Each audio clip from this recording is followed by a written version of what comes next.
Assalamu alaikum. Hello everyone. Welcome back to my another video. In this video, how to convert binary to workbook in Excel. At first, we have to open Excel binary file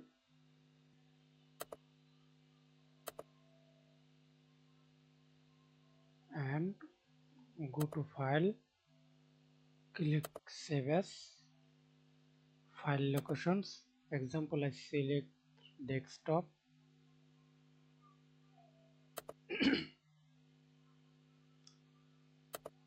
Name.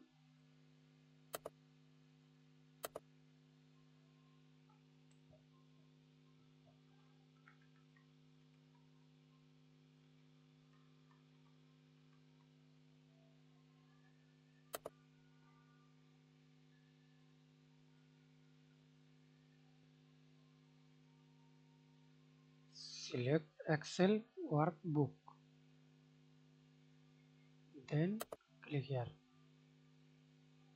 Save. Okay.